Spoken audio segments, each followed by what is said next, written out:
Just like the street lights lit this town, like a fire in a blaze, gotta burn it down. Can't be afraid to leave this out. We got this far, don't know how. I see danger in your eyes. They know we'll burn down tonight. Coming just like the sunrise. You know that we're gonna light it up tonight.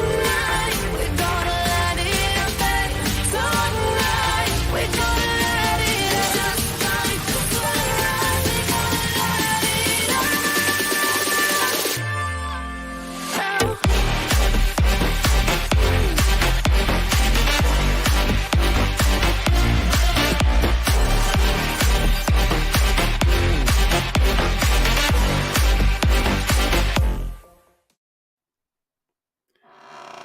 Hello. Welcome to tonight's live show, HVAC Guide for Homeowners live show. Bear with me just a second. I am all out of whack tonight because our guest that we were going to have tonight actually fell ill. It's like a running theme now. I've had a couple guests now that, it just must be something about our show.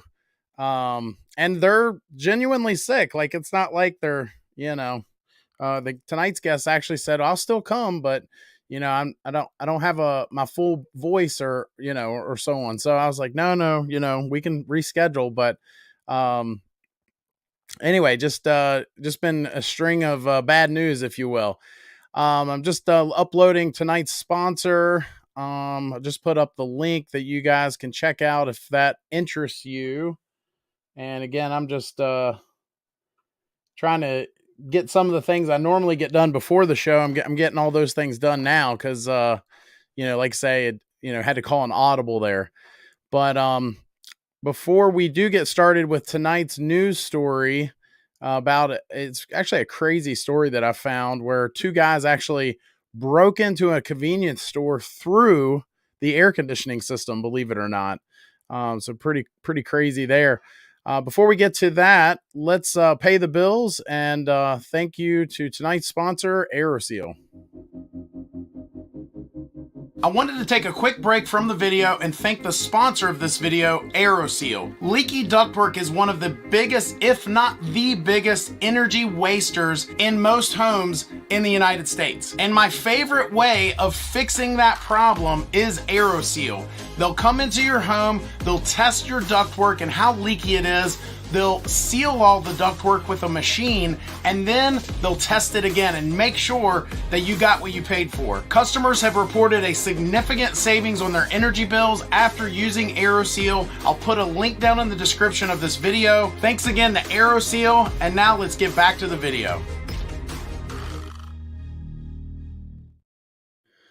So, hello to Ryan and Bob, a couple of our regulars. Good to see you guys. Welcome to the show. Any of you that have never joined us before, feel free to say hello in the chat.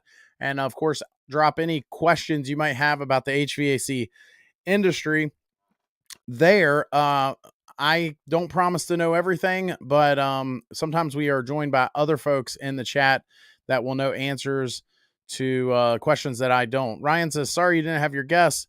Actually looked forward to the conversation with him. He's a pretty cool guy.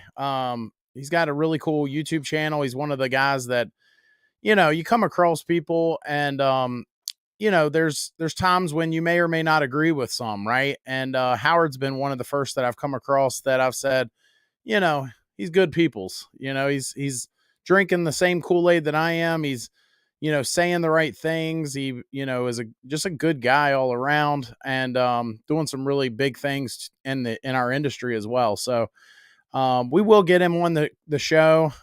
He said he would still come on, but he just couldn't promise. His voice was in and out and so on. I said, no, don't worry about it. I've flown solo enough times now that we you guys are used to seeing this fat face. Let's get to tonight's story. Pretty crazy, man. I mean, some of the stories I come across, some of them I'm like, whoa, that's just crazy. The story comes out of Atlanta. And again, it's about two men broke into a convenience store through the air conditioner on Christmas Eve. Atlanta police say Atlanta police are looking for 2 suspects accused of burglarizing a convenience store on Christmas Eve. Officers said they responded to the Food Mart on 1500 block of Jonesboro Road about a business burglary. When officers arrived, a worker said 2 unidentified men climbed through an air conditioner. I wonder if they're talking about like a window AC. Like, did he actually climb through the air conditioner? Or did he just got, how window ACs are? You just kind of knock them out. You just grab a hold of them. You probably jerk them out of the window. Let's see. Maybe as we read on, maybe we'll find out more. The men took cigarettes, lighters, lottery tickets, and cash from the register, according to police. When I first saw this, I thought, I had not read all of this yet, but I thought, oh, Christmas Eve. Well, maybe they, just really needed, they couldn't feed their family, or they, needed to get some toys for their kids on Christmas. But if they're taking cigarettes, lottery tickets, lighters, and cash, cash maybe, but the other items don't sound like they're, we're looking for something to, buy for their kids. Investigators with the Atlanta Police Department's burglary unit are requesting the public's assistance with providing information on suspects shown in the video link below. Let's see if I can find. So if you guys, let's see, let me make sure you guys are seeing what I'm seeing. So let's see if we can watch this video, and maybe you guys can, maybe him. Give me just a second here. So this is one of the suspects right here. Oh, of course, now they're going to show us a little ad here.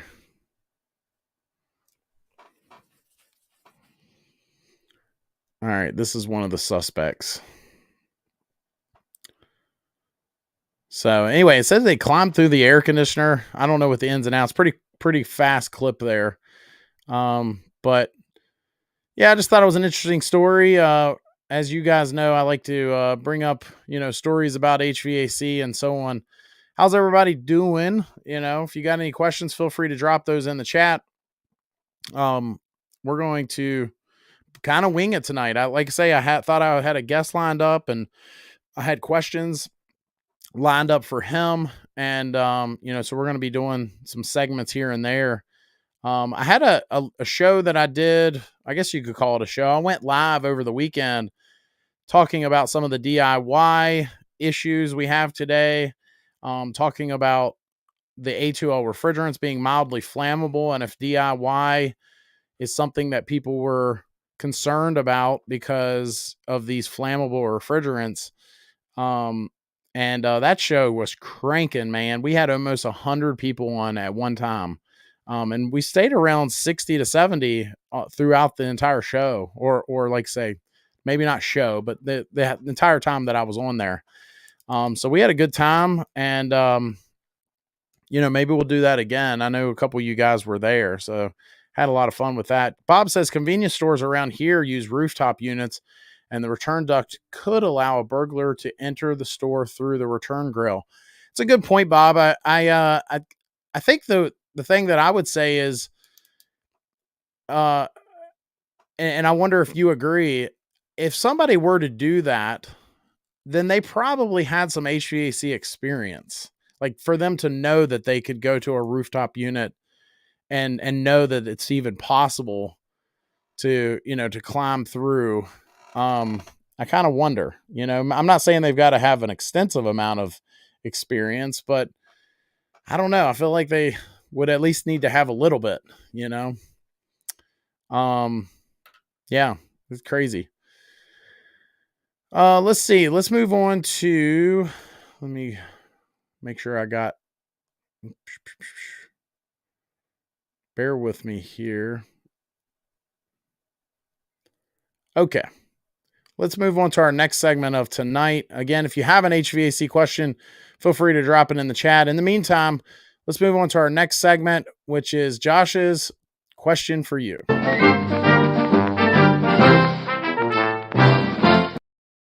Tonight's question is a pretty simple one, but I'd love to hear your question based on our little show we had over the weekend. I would like to ask, have you ever tried to do a DIY simple HVAC repair. Have you ever tried to do a DIY repair to your HVAC system? Let me know in the chat, good or bad. I don't judge. Just be curious what it was. Did you save some money doing it? What was your motivation behind doing that? And would you do it again? Lucas says we used to put burglar bars and curbs on big RTUs to prevent that. That's a good point. I feel like somebody would need to have a little bit of experience to even know that that's a thing, a possibility. But good point. Any of you that haven't seen any of Lucas's content, he's making some really cool stuff about some of the things, sort of like kind of what we do here, but some of the things that you don't get to see elsewhere that a lot of homeowners don't get to see. So feel free to jump over there and give him a subscribe. Ryan says, do you use Reddit? I like to go on there and look at installs and quotes that people see and get. Crazy to see what people are willing to pay and accept as a good installation. Could be a segment. I actually did a whole video called Reactions to Reddit. I don't know, did it come out yet? I know I recorded it, and I'm pretty sure we edited it. But yeah, it was just basically me going through a bunch of crazy stuff that I found on Reddit. And I'm with you. I think there's some. I don't know that I necessarily understand Reddit entirely. Reddit's, I guess, sort of like a forum, right? And you could remain anonymous, I guess. I guess you could remain anonymous on any platform if you really wanted to, but isn't that kind of their thing, Ryan? I taped the insulation inside the unit that was falling off as a DIY. I like it. Bob says maybe a part-time helper. Maybe a full-time helper. Maybe a master heat and air technician. You never know. Maybe he just really wanted some lottery tickets on Christmas Eve, Bob. Yeah, crazy. Let me go ahead and line up our next segment of tonight. Bear with me here. Make sure some of these, so our next segment is going to be the clips segment, but I always try to watch it real quick ahead of time because I don't want to, some of these have language, and I try to make sure I weed that out before it gets on here, but you never know. You know how that is. Let's see. Come on. Now my computer wants to go slow. Oh, this is a really cool one. You guys are going to like this one. All right, let me see how do I start this over? Okay. Let me show you guys tonight's. This segment's called Josh's Crazy Clips. Check this clip out. Crazy may not be the right word for it, but let me get the unmute, share this. Check this out, guys. This is so cool. One of the coolest videos I think I've ever found. And just props to this guy. Check this out.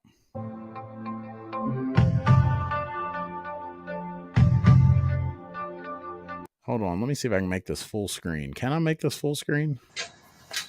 Oh, I don't want to watch this guy. I don't know if I can make it full screen, guys. I must not be clicking the right thing. Hopefully you guys can see it well enough. It's just such a cool. Props to this guy.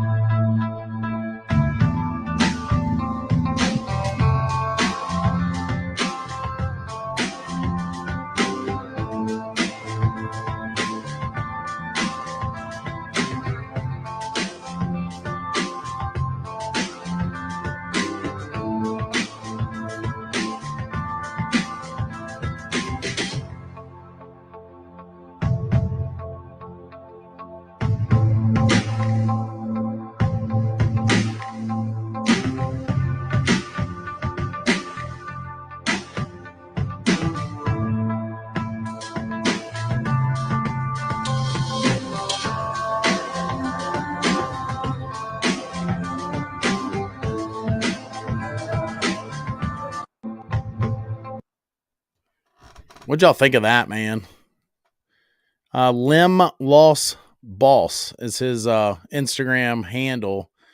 You guys got to go check him out. I came across that video and I was just like, I think there's one thing to be said for, whatever whatever happened for him to have lost his legs. Some folks could use that as an excuse, maybe say, well, look, I'm not going to be able to do my job, not be able to do my job as well. I would argue from watching that video, he probably did his job better than I would have. He's down there with the boiler. Shoot, he's in better shape than I am. And, instead of letting it impede him, he, probably did a better job than most. Right. And so props to him, man. I came across that video. I thought it'd be a really good, crazy clip for us. Like I say, so cool. And, props to him, not letting anything hold him back. Right. Ryan said, I also bent the return grills the opposite direction to make it stop making the wind sound. It's silent now on my return grills. I tell you, that's kind of the secret, right? Especially when things are, when the grills are undersized and you're having that whistle sound or, just airflow in general, making a noise of some type, sometimes just bending those fins, almost treating it like it's meant to be one of those high volume, grills, kind of bend the fins just so that the air comes through there a little different. Michael, welcome to the show, says, what do you think about Trane being so, quote, high, unquote, in predicted reliability and owner satisfaction in things like Consumer Reports, but seemingly so many in the industry being anti-Trane? Yeah, I'll tell you, Michael, I anybody that's watched enough of my content know that I do have my own preferences, but I'll say this. A lot of brands, it's sort of like cars. You like Ford, I like Chevrolet kind of thing. I'm not going to get on here and bash Trane. I've have some friends that love them for one reason or another. So I think that there are some things that they do well. But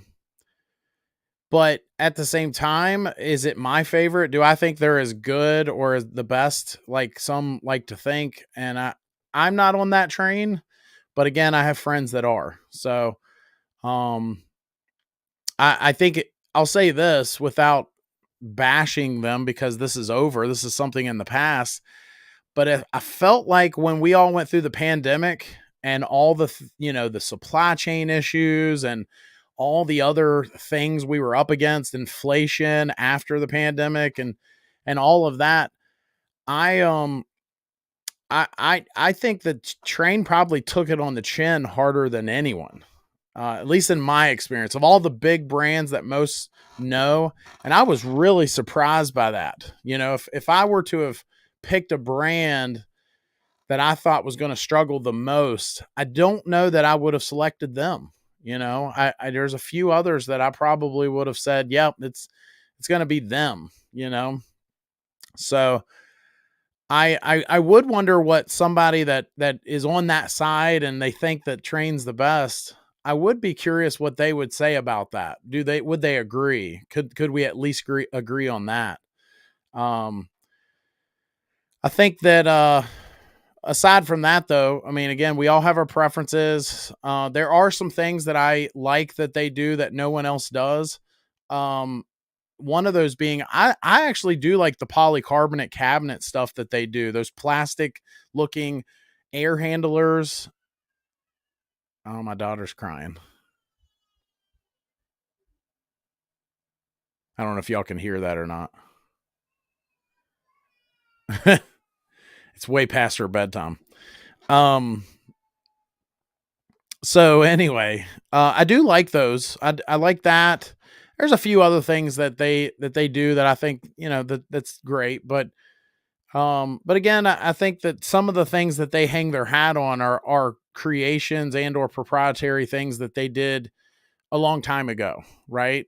What have you done for me lately? Kind of deal. Right. I don't know. I certainly would not say they're the worst out there, but are they the best? It's hard for me to be a part of that club. Ryan says, I want to put a dehumidifier in my crawl space that is about 3,000 square foot. Should I install a duct kit on it to pull air from around the crawl space, or set it up in place and turn the unit on? It's a good question, Ryan. It kind of depends on the house. I think that, 3,000 square feet is pretty big. If you have, say, let's just say in a perfect world, a perfect scenario where you have a square, kind of like a square, and it's perfect, and you were able to put that dehumidifier right in the very middle of it, and it be able to control the humidity in all parts of the house, and affect that and so on, then, there's something to be said for that. But is there always a better way to do it? There's probably always a better way to do it, right? The good thing about that too is, what if I said to you, don't worry about the duct kit right now. Don't worry about the duct work at all. Just set it up, and guess what? That's something you can add later. You can go ahead and get your dehumidifier set up. Go ahead and, start affecting that humidity and making your home more comfortable and more, getting that humidity out of there at certain times of the year when it can really affect the indoor air quality and, your comfort. And then if it's just not doing the job, then you can look at more solutions. That's the good thing about a lot of these things is, you're like, well, which way's better? Well, do it the one way, do it the cheaper way, or the less invasive way. And then you can always add to if need be, right? I used to always say that about our upgrades at my company or our indoor air quality products. Most of them could be added after the fact, right?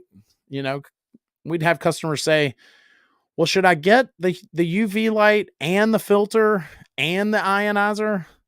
And I would say, we can start with one. We can start with that UV light and see if we need to add ventilation later, or see if we need to control the humidity better later, or clean the air better, filter the air, whatever. They all do different things. And, do you need every single component? I think they're all great. They all do great things, but do you need them all? I don't know. Every house is different. Every situation's different, right? It's easy to say that, but I think that doesn't get mentioned enough. I don't think folks say enough, hey, this is something that can be done after the fact. You can add that product after the fact if you find out you still need it, or, the duct kit and so on. People don't have limits, mind over matter. Ryan says, I hear pros that love train washed, they call them. Train washed. Oh yeah, like brainwashed. Got it. Lucas says it's hard to stop a train, but it's also hard to start one.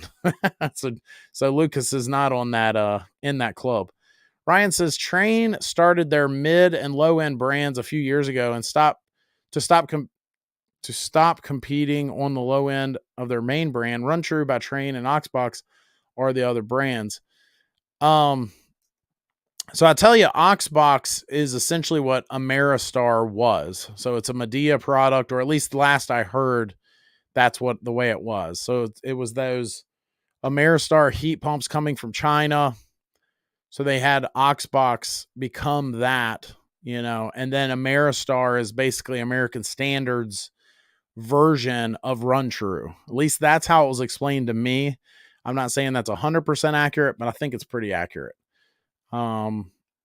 And so I think that I have friends that have installed Run Trues and or the new Ameristars, and they seem to like them. They're fine. Oxbox and or the old Ameristars, not a fan. Not a fan. We put a few of them in, and just I think that if you're going to offer something lower quality, then it needs to be significantly less in cost, right? I think that's part of the reason we get things from other countries or imported into ours. It's supposed to be a more budget friendly. We know it's lower quality, but it should be also more budget friendly in the end. And I don't know that it was that much more budget friendly, if at all, Ryan says, would that duct kit need to branch in many directions if I added to the dehumidifier? Also, good idea just to get it set up and see what the results and adjust later as needed. Would that duct kit need to branch in many directions if I added it to the dehumidifier. I'll be honest with you, Ryan. Here in Virginia, we do not have to, I don't usually have to add duct kits. Now I have had, I don't know, over the last 10 years, we had a couple houses that we had to do 2 dehumidifiers because it was such a large home. I would say 3,000 is kind of right there on that edge, right? You should be able to get, 100 pint, if not 120 or 130, whatever that next one up pint dehumidifier. As long as you can fit it into your crawl space, then you might be surprised at how well it does. However, like I say, we had a couple houses. When you start getting those really big honking houses that have 6,000 and on up, 5,000, 6,000 and more square feet, we would have to put, dehumidifiers on each end of the house kind of thing. And I'd say 3 to 4,000, 5,000 especially. That's kind of that, let me show you guys.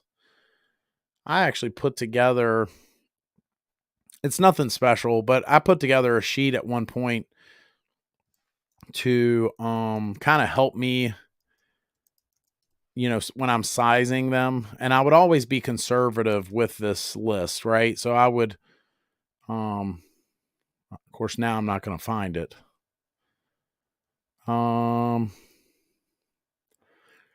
This is a much smaller version, but this will kind of give you an idea what I'm talking about. Let's see. Share here. So if you guys can see this, so we did the April Air dehumidifiers. We liked the warranties and stuff. E70, so that's a 70 pint, E100, and the other one I had the next one up. So I don't know if it's the 120 or the 130. I can't remember. But when they went to the E models, that must be why I don't have it all on here, because when they went to the E models, before that they had what did they call it? It was like the 1050 or no, never mind. That's Train's thermostat. Still got Train on the brain. I can't remember, but before they came out with these E numbers, they used to be called something else and a little less easy to understand. But anyway, when they went to the E's here, and I would use this sometimes as so you can kind of see it here. So the E100 will do up to 5,500 square feet. I always was conservative with that. That's why I said, 3 to 4,000 is kind of pushing it for me, depending on how the house is laid out. If it's kind of like like longer, but not as deep house floor plan wise, then I might put one on each end. I might do 270s on each end kind of thing, if that makes sense. And so this is kind of just gives you kind of a rough idea of up to how many square feet. And again, there's always exceptions to the rule, right? Just like people should not do heat load calculations for their house and base the capacity of their air conditioning on just the square footage, like some websites want you to believe. You should do a proper heat load calculation. And that would be the same for this, right? So if I had a taller crawl space or even a basement, I can't stick to this per se. This is for a crawl space that's going to be, somewhere around 4 to 6 blocks high, that just a typical crawl space for us around here. And the other thing I put in here is the dimensions of that. So you see that one is 15 inches tall. Once you add in the legs and all the other fixings, the drain and so on.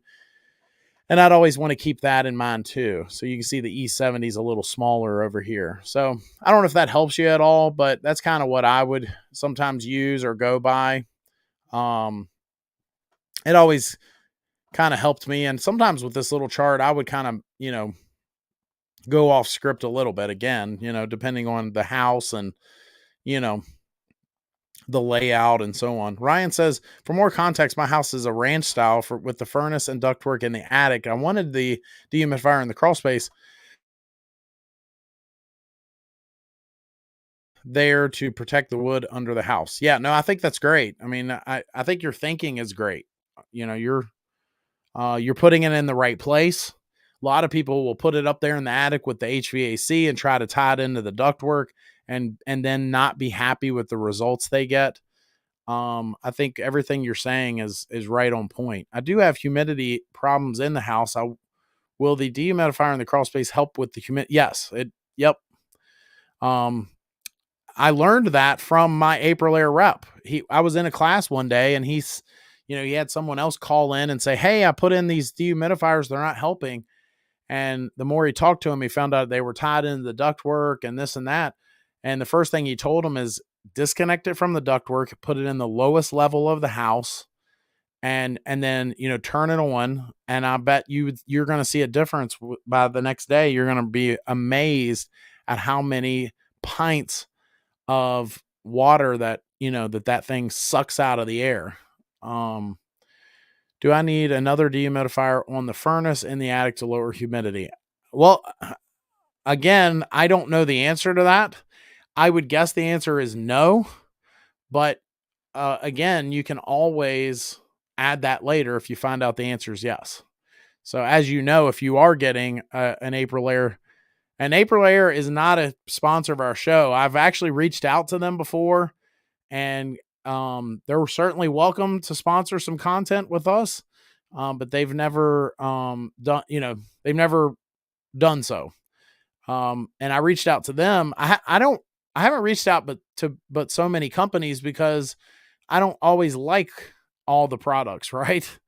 I've had companies reach out to us and I told them no. It's not that I hate their product, but if I'm going to show a thermostat, right? If I'm going to show a thermostat on our channel, I want to show the best thermostat. I don't want to just show some thermostat. That's why our two biggest sponsors, we've got a few others, but our two biggest, I believe they are the best at what they do. Daikin and AeroSeal are both the best at what they do in our industry. And so I reached out to Aprilaire. Anyway, I'm getting off topic. But the other thing I was to say, Ryan, is make sure you register it because they have a really good warranty. So if you have one fail and they give you a new unit, as long as you get it from an Aprilaire rep. Now, if you go on Amazon and get it, you won't get this deal. But if you get it from an Aprilaire, dealer, heating and air company, then as I understand it, I never had to do it because they're good units. But if it were to fail in those first 5 years, they would give you another dehumidifier and then your warranty is for another 5 years. You would think, if you bought it this year and 4 years goes by and you get a new unit, you still only get another year left because of the warranty length of original purchase. Instead, they give you another 5 years, which I think is very cool. Lucas says, still waiting on that call. Sorry, Lucas, been busy, man. I mean, for real, I've been going today, right up until I got up this morning at 6 and literally I have not stopped once. I stopped for lunch. I got to go to lunch. I was actually in a class with a Daikin rep all day. But Lucas, feel free. You will not be bugging me. Feel free to keep reaching out. And, if I do, I'll tell you this, it's probably going to be Thursday or Friday before I get a chance because tomorrow's supposed to be just like today for us. But I was in a Daikin training today, all day, and talk about information overload. A pile of information I got today. I learned so many cool things. I learned what's some of the things I learned? I learned about if you put your system in now don't hold me to this because I don't have the information directly in front of me, so it may be a little discrepancy in the temperature or the exact amounts, but I learned if you put the remote on a mini split in auto mode, that there's a 9-degree shift, right? And so that unit, it's almost like you want to kind of set it and forget it. And it's there for, if you have it in your garage, for example. So if you have it in your garage and you put it in, say, heating mode, and then you get a day like Virginia, I don't know about your state, but in Virginia, we'll have cold, cold, cold. And then all of a sudden a day where it's like 80 degrees out of nowhere. I mean, it's just all over the place. We have the joke we always say is we have 4 seasons a week, right? We don't have 4 seasons in a year. We have 4 seasons in a week. And so anyway, you might put it in auto mode so that way if you get a really hot day, it's not still running in heating mode. But if you are more about like if it was right here in this room with me, I would have it on the mode that I need it on, so tonight probably heating, and then you only get, a degree or two of shift, deadband, when it turns on and off and all that good stuff. So I thought that was pretty interesting. Trying to remember some of the other things. There was something else that I learned that I was like, well, homeowner would love to know that, but I'm drawing a blank right this second. I'm sure I'll remember in just a moment. Ryan says, segment idea. You did this before when all the brands put their A2L units online. Could you go through their website, just provide your professional opinion on their offerings, maybe even rank them? Ryan likes for me to make enemies in this industry. I've made enough, I'll tell you. A lot of folks don't like for the truth to be told. And when you do tell the truth, then they, I've come across some content, some videos as of late where, a lot of these guys, they don't like for a little bit of common sense to be told to quote unquote homeowners. I'll tell you what's interesting on that is they'll be okay with a heating and air, making a heating and air guy making content for other heating and air guys. They're just fine with that. That's great. Now it's open to the public, right? But my question to that is, do you not think homeowners are watching that same content if it's on YouTube and open to the public? It's just crazy to me, just crazy to me. I'll tell you this, Ryan, and maybe this will kind of, go along with what your comment there was. I am one of the first classes that I'm teaching at this new company that I'm starting at is on the new A2L refrigerants and how some of them are going one direction and one or two of them are going another. And, basically this whole R32 versus R454B debate. And I didn't even care, right? And I still, I guess, kind of don't. I think that they all offer they all offer what they want to offer for one reason or another, whether it's money, politics, marketing, whatever the reason is, they offer what they offer, right?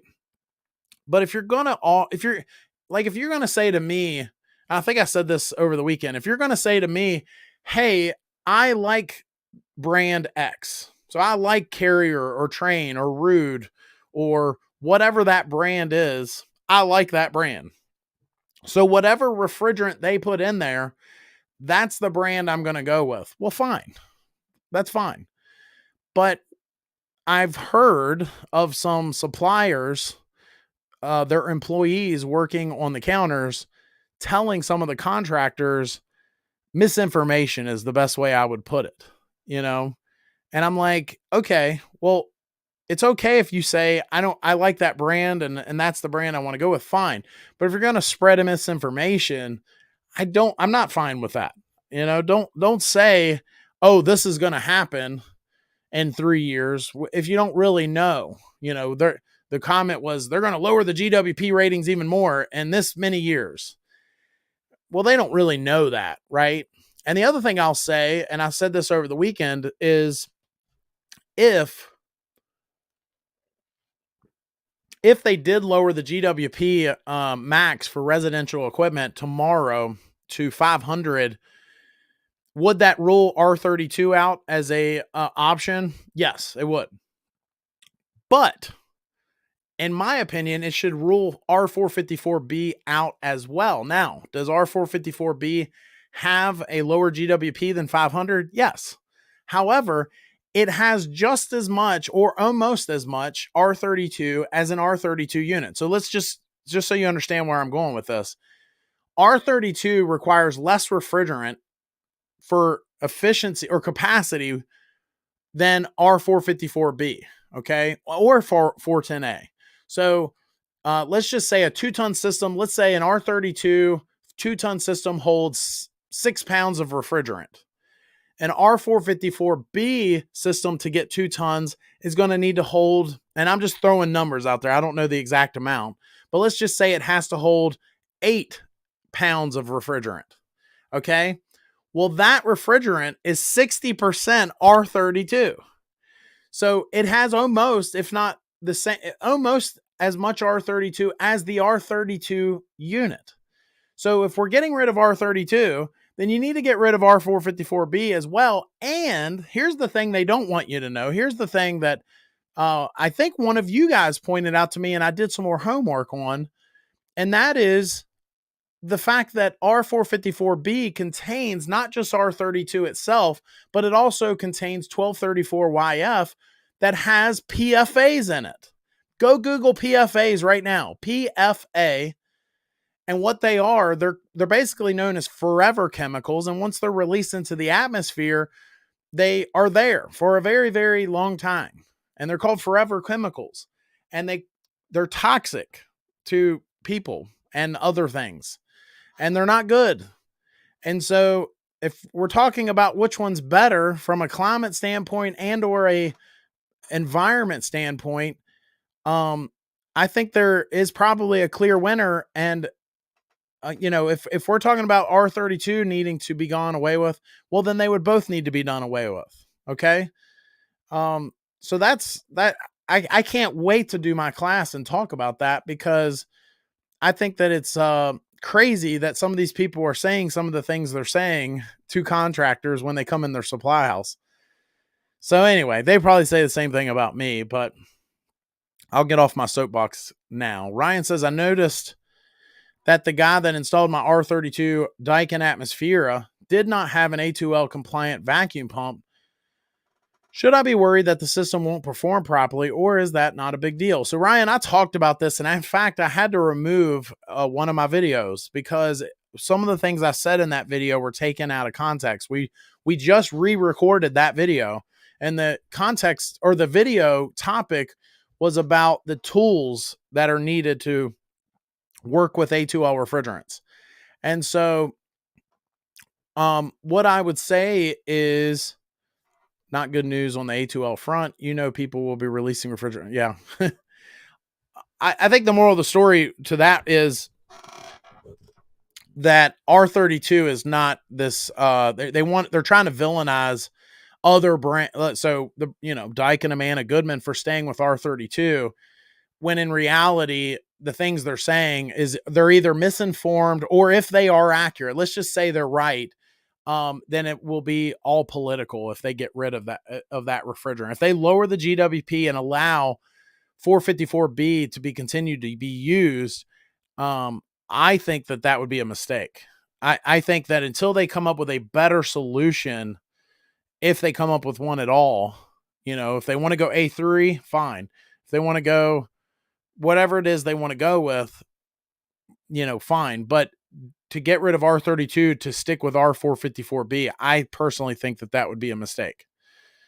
Now maybe that's because I'm biased too. I don't know, but I will say that I'm doing my best not to spread misinformation, unlike some of those, folks that I'm hearing about. But anyway, back to your original question. The original video. So let me, I just recorded a video on this. We had to re-record it. And let me just start out by saying this. If you're going to install a system with A2L refrigerant in that system, then you need to be using tools that are rated for A2L. Okay. So let me say that's my disclaimer. Now, let me also say, if that system if the line sets are new, or they had 410A in them before, an A1 refrigerant, and you flushed them and did everything you're supposed to, and you have now installed the system, everything's new or at least reused properly, and you've now installed a system, and everything is being done properly. To me, Ryan, I don't think that the system or any of those components a part of that system will even know what type of vacuum pump you use. If you're pulling a good vacuum on that system, the vacuum pump doesn't care what type of refrigerant is being put into that system. Okay. However, back to my disclaimer, if it had R32 or R454B or any other type of mildly or extremely flammable refrigerant in it, then you do need to have a vacuum pump rated for that, because the vacuum pumps that are rated for A2L are going to have DC motors, and they're going to have components that inhibit spark. So that's the two big things overall. At least that's what's been told to me. Okay. So I would not lose sleep about it, Ryan. If they pulled a good vacuum and they did a good install and they did everything properly, that system probably didn't even know that the company didn't have a vacuum pump that was compliant, is the word you used, or rated for vacuum or for A2L. So I wouldn't lose sleep about that. Lionel, hopefully I'm saying your name right. Welcome to the show. I have an old unit.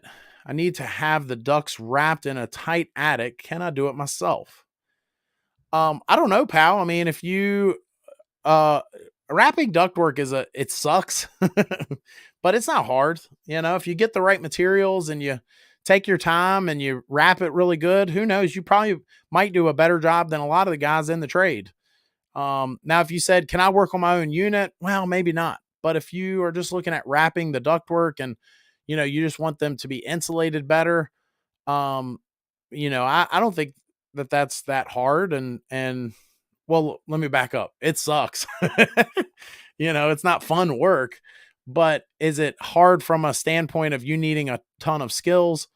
I would say you could probably handle it if you're a pretty handy guy. Tech Junkie says, sure, you can do it yourself, but do you really want to?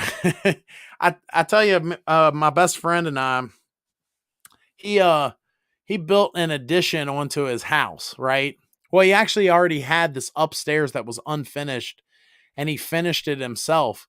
And the big joke for me was everything that I would have hired someone to do, he did himself. And then everything that he hired someone to do, I would have done myself.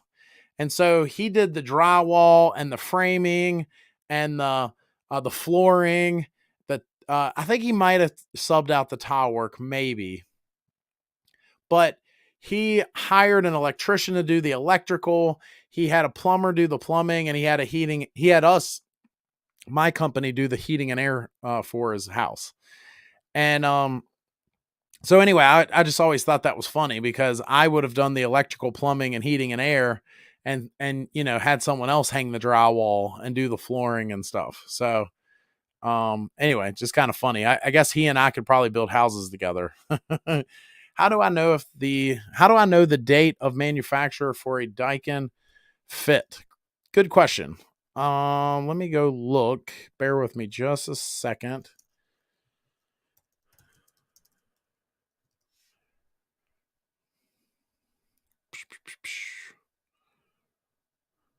So Daikins,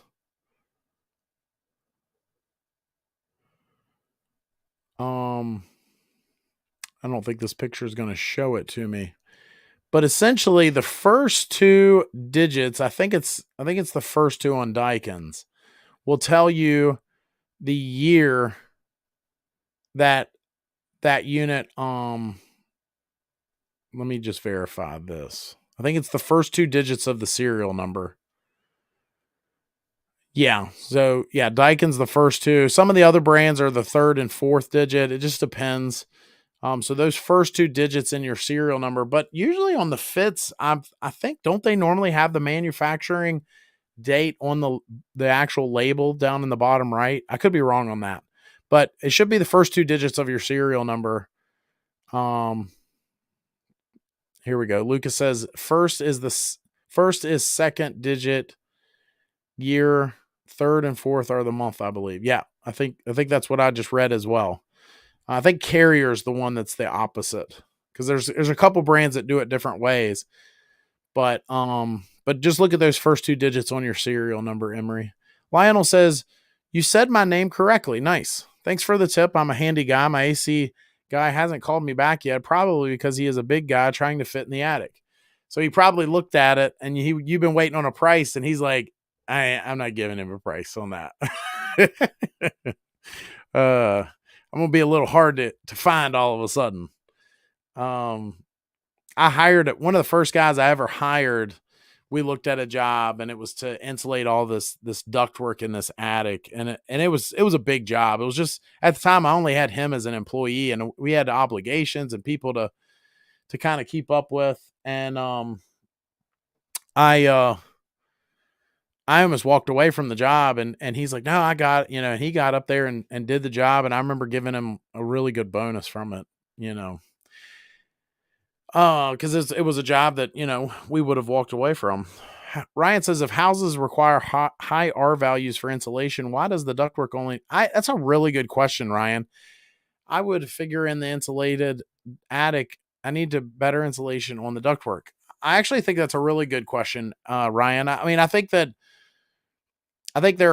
are different reasons. One of the reasons being money. One of the reasons being, the air inside of the duct affects it, so really a lot of ductwork with the insulation on it, they're worried less about efficiency and more about dew point, right?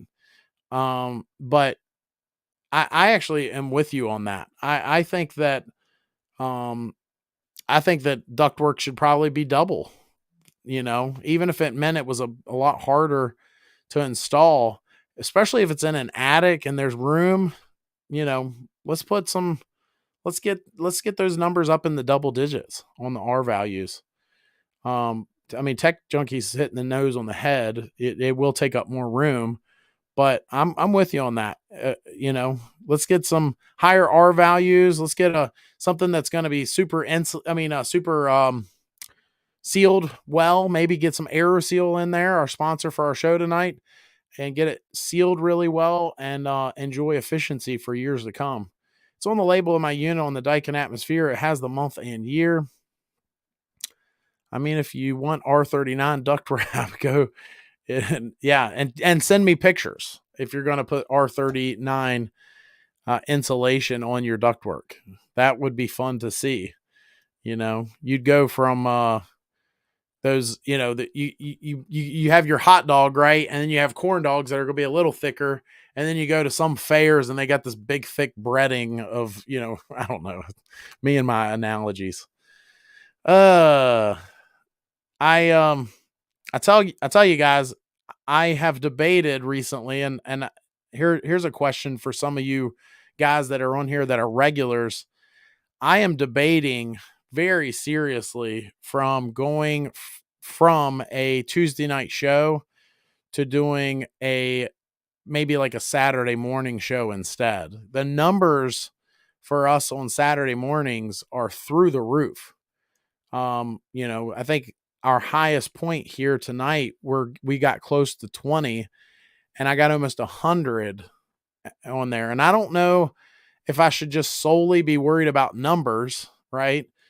But I do need to understand that if a lot of our audience are on the East Coast, or potential audience, and I'm, keeping my show late at night or in the evenings when the rest of you are trying to have dinner and stuff, does Tuesday night make sense? I don't know.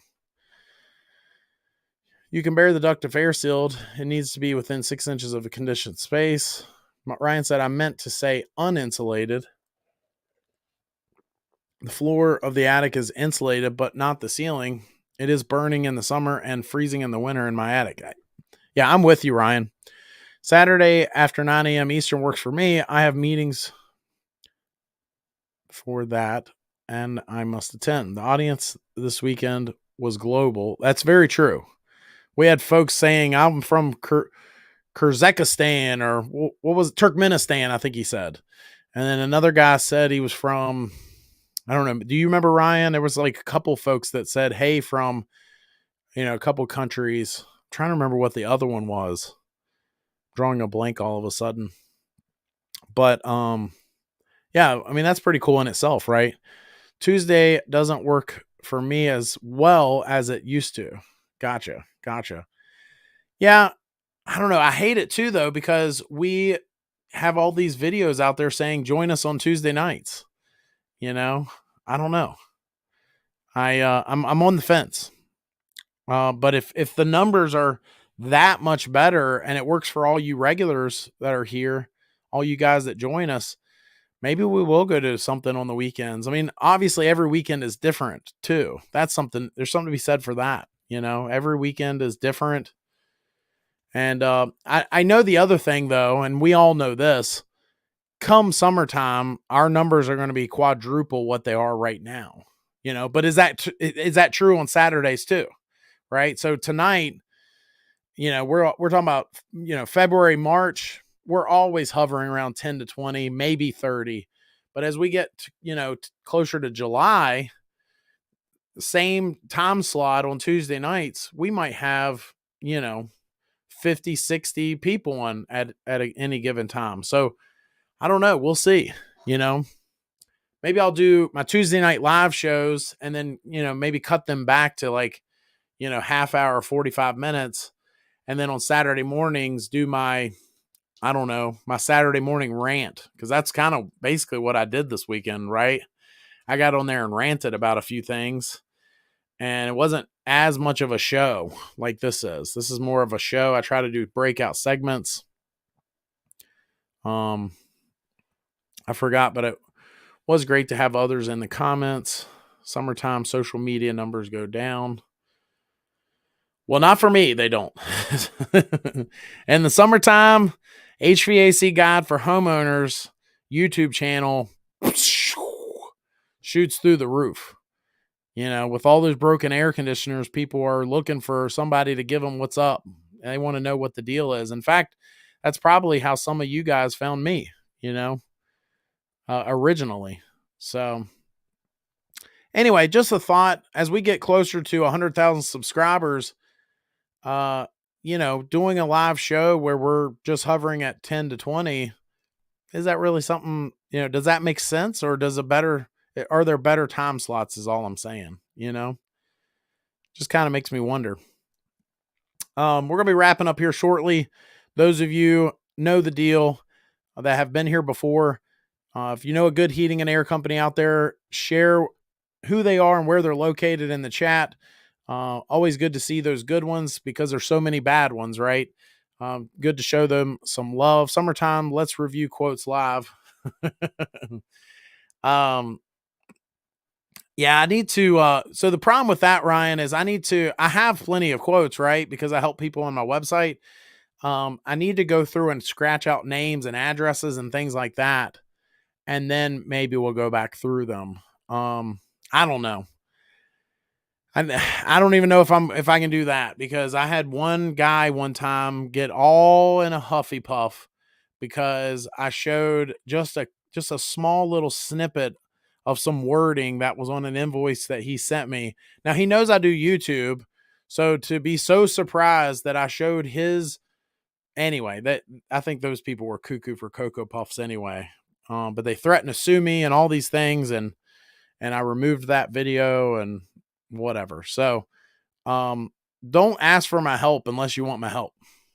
Boom. How about that? Don't ask for my help. Don't send me stuff and ask for my help and then be all upset because I tried to call them and they wouldn't answer. So then I just went over it anyway. I'm going to probably say something and then they're going to want to sue me again. So I better stop. But everybody always looking to, I'll say this. How about you just, stop being so sensitive? How about that?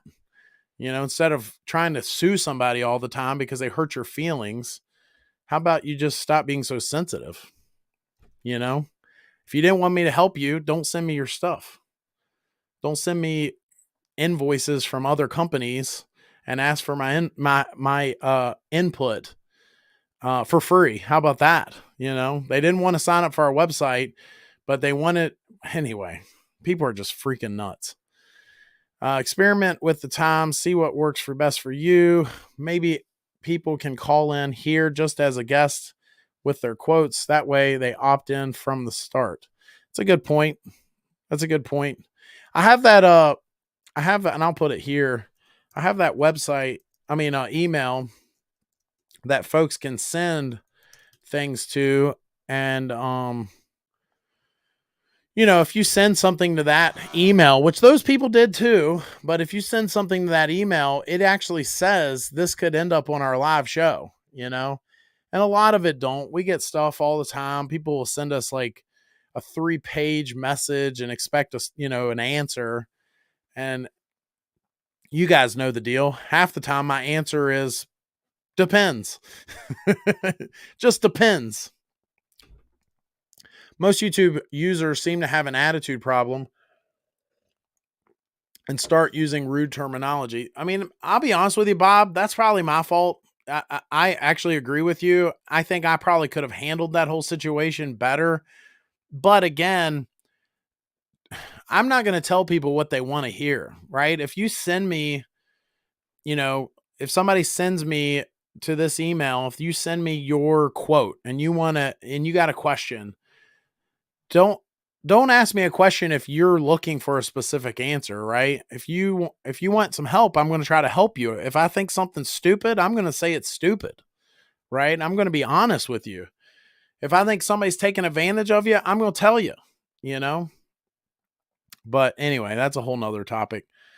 There's a lot of bad apples in our trade, and I think sometimes I get passionate about things, and that's probably when I start saying, things that hurt people's feelings, I guess. I don't even think I'm that horrible, but they seemed to think so. Anyway, I appreciate you guys, especially you guys that join us every week. I appreciate it so much. There's a big heart for you. And, it's always a pleasure having, just chats, with you guys. I'm interested in the monoblock technology. I hope that comes to the US soon. Monoblock technology. Maybe that'll be one of my goofy invention segments. Monoblock technology.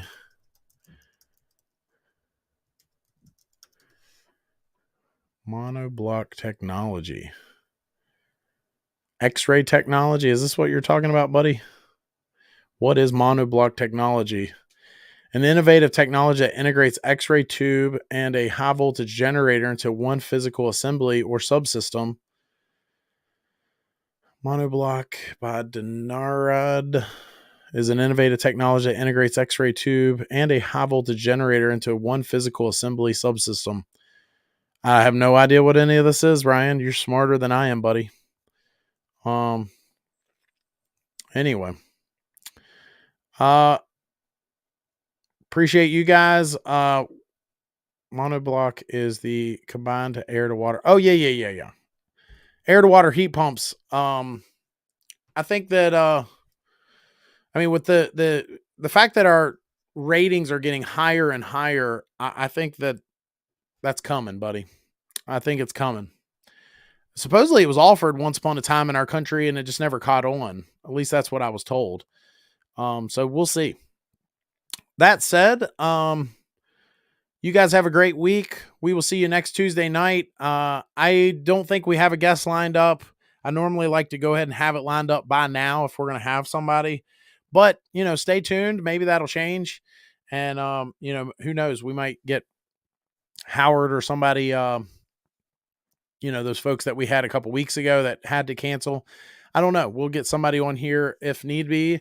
Otherwise, I'll be here like always on Tuesday nights at 8:30 p.m. Eastern Standard Time. Did you guys like the new intro that I showed tonight? We're working on that too. The one I showed you tonight is not finished product, but we're getting closer. Book Taddy. I do need to reach out to Taddy. If you talk to Taddy, tell him to reach out to me. I'm just so busy, man. But I'm not above having Taddy. He's a smart dude. He's smarter than me. So I would love to have him on. So anyway, you guys have a great night. Make it a great week. We'll see you next Tuesday. Take care.